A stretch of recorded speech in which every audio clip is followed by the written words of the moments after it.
Ikaze kuri J4G nimba wisanze hano hantu uri mushasha kora subscribe kugira tubandanye tujana uko bukeye uko bwije. Nimba bikoze uri umuntu w'agaciro kuri twebwe kandi ubikoze ntaco vyo gutwara ni juste gufyondaho gusa kugira ngo uterere kuri J4G. Nashaka kuvuga ku bintu bitatu bizokwereka yuko urukundo rwanyu canke umuntu mukundana muriko murabivamwo canke wahushije inzira iyo uri kuraja hataboneka neza. Akenshi hari igihe twisanga mu bintu canke hari igihe twisanga mu rukundo ugasanga turubayemwo igihe kirekire ariko ugasanga baduhevye kera tutabizi canke ngo twari dukundanye ugasanga yivuyemo kera. Rimwe ibintu byose umuntu azoba arimwo kaba akazi bwaba ubugenzi bwaba urukundo rimwe na rimwe hariho ibimenyetso bitangura kwigaragaza imbere yuko umuntu akubwira ijambo akubwira ati je nawe birangire canke jewe ndakwirukanye canke bimeze uko. Rimwe na rimwe usanga ibikorwa umuntu akwereka canke ukuntu yitwara birakugaragariza neza ico yashatse kuvuga. Simpaka akubwira ijambo ngo ndaguhevye canke je nawe birarangiye, ariko hari ibintu ubona ufise ubwenge bukora neza ukavuga ati uyu muntu kweri jewe ndabona tutakiri kumwe tugishoborana. Rero ngira ndakubwire bimwe mu bimenyetso bitatu bizokwereka yuko umuntu muri kumwe yamaze kugusezera kandi nawe ukwiye kubimenya ukavuga ati yamara aha hantu baramaze kunsezera reka ntekere utwanje nigira ahandi.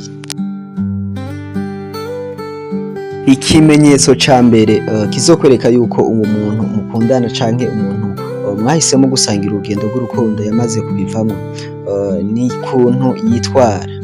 Ndavuga kuri comportement canke uko wakwitwara ko ageze imbere yawe. Iyo mukundana n'umuntu hari ukuntu ushobora kumenya umuntu ugasanga hano umuntu yitonda, iyo mubwiye ikintu arumviriza, nta iyo mubwiye ingorane zashitse muricara mukazitorera inyishu. Ariko hariho wa muntu iyo umaze kumenyerana canke yamaze kuguhaga canke yamaze kuguheba ibintu byose bisigara umenga yitwara nk'umusazi. Umubwira ikintu ukabona agiye hejuru murashwanye kandi mutabara mushwana ukibaza ati none ibintu biriko biva kuki. Rimwe na rimwe yahora kwandikira kenshi ariko ugasanga ntakikwandikira, wamubaza ati mbe bimeze gute akavuga ati ivyo ntibikuraba, ati none urashaka kenya ko ndagukunda kuva nakwandikiriye mugabo wewe kubera guma kubwira ko gukunda ariko ntubishire gute, ntubishire mu mutima no mu mutwe. Ariko ni wabona izi comportement zitanguye kuza zirigaragaza mwapanze ibintu ariko arayipangurura ata gahunda ariko akora ibintu atakubwiye kare arakubwira ati ngiye hana kandi muri ibi nibi ariko ukabona asigaye akora ibintu atakubwiye. Rimwe wamubaza ngo nibagiye umuntu atakubwira yuko yibagiye kukubwira kandi kare arakubwira kandi kare akwibuka buri munsi. Iyo ni sinyale ya mbere, ico ni ikimenyetso ca mbere cerekana yuko urukundo ruko rurazima, urukundo ruko ruri hagati yanyu.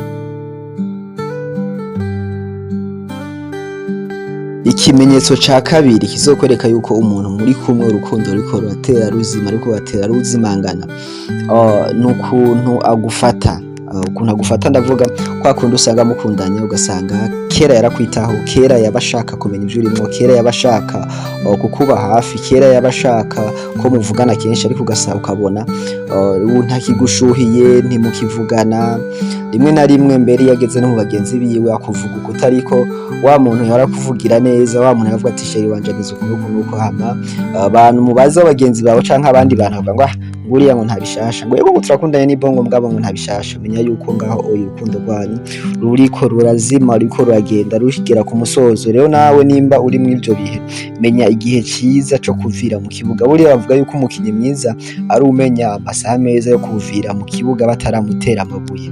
Rero nawe aho hantu ntuzokwigere uhateba kubera yuko ivyo bimenyetso ni bimwe mu vyerekana yuko uwo muntu muri kumwe yamaze kurambirwa. Umuntu muri kumwe umutima wiwe ariko arawutwara ahandi hantu awukura iwawe. Rero mu gihe wewe wamaze kubona ibimenyetso tangura kumva yuko ushobora nawe gutekera ukaja ahandi.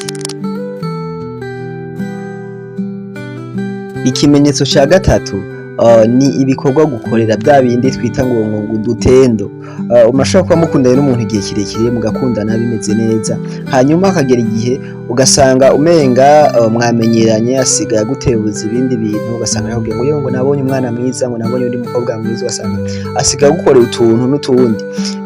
Mwitwa dutendo ni hahandi wumva ngo kukuvanga, ugasanga asigaye akuvanga cyane mugakorera amaze gukundana igihe kirekire, ugasanga umaze nk'umuntu amaze kwimenyera amamfatira mu makosa menshi, ugasanga amakosa aguma yiyongera uko bukeye uko bwije, ariko wamubaza akubwira ati sheri ndagukunda, byanciyemwo n'akantu kanciyemwo ariko umenye ko nkunda wewe, abana igihe tumaranye, turabona iminsi tumaranye, muntu nashaka ndakubwiza ukuri canke nashaka ndaguha umuco, uyo muntu hari urukundo ruba rugihari, no kuvuga wowe aba yaramaze kugufata nk'uko umenga ntaco kimaze, wa munezero yahora aronka kuri wewe abasigaye aja kuwurondera ahandi. Rero mu gihe amaze kuja kurondera ahandi, menya yuko urukundo rwanyu ruriko rurazima, urukundo rwanyu rukora muvamwo ku buryo asigaye yumva yogenda kwinezereza n'abandi bantu bo hanze.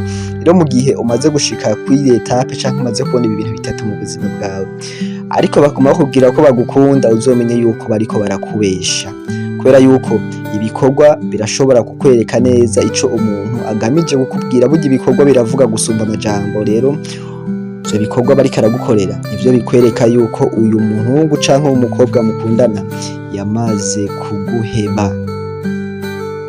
Aha ni hahandi uba ugeze utanguye kwibaza ati mbe umuntu nakundanye nawe aracari naka canke n'uwundi. Rimwe na rimwe wicara ukibaza ati hano uyu ni wa muntu twari turi kumwe twatangurana, aho nawe bikagucanga, hanyuma wagerageza kumubaza canke mwagerageza kwicara mukavuga ati okay, hari ibitagenda neza mu rukundo rwacu, ngo twicare tubivugane. Rimwe na rimwe iyo bimaze kurenga kwima n'umwanya ugati ndafatira inzozo tubivugane, ati none nizuko twama twabivuganye, swate nawe mwohura ngo mwicare muvugane, akakwemeza neza akakwereka fact zifatika yuko akigukunda kubera mwamaranye igihe kirekire, kandi mwacanye muri vyinshi, mugabo akakwereka neza yuko akigukunda, mugabo vya bindi nyine byo kwikurayo, kuko ikintu bagusezerana inyuma y'imisi mike ukabana yasuye kugikora, akakubwira ngo vyasuye kuncamwe ngo mwatashaka kwica tukayivugana. Menya yuko urukundo rwamaze kurangira, menya yuko urukundo rwamaze guhera, ntuzurindire ngo bakubwire ngo je nawe ngo biraheza, ahubwo babikubwiye kera mu bikorwa canke mu vyagukorera, niwe utarahumuka amaso ngo ubone ivyo ukuri kuriko kurakwereka. Ngibi ibimenyetso bitatu bizokwereka yuko umuntu yamaze kuguheba canke urukundo rwanyu rwamaze kurangira. Wewe ikiba gisigaye bibasigaye ko uhumuka amaso ukamenya ukuri, utazigera urindira ijambo kugira ngo jewe nawe biraheze. Mwakoze kumviriza iki kiganiro. Jewe wumva ni Roy Jeff kuri GFLG, nkaba ndabatumiriye gukora subscribe, mwongere mushemo commentaire, kandi nabipfuza yuko tuzobavuga mu kiganiro gikwirikira, mudusigire commentaire, tuzoca tubatasha mu kiganiro gikwirikira. Niyo surprise y'umwaka dufise uno mwaka. Murakoze cyane.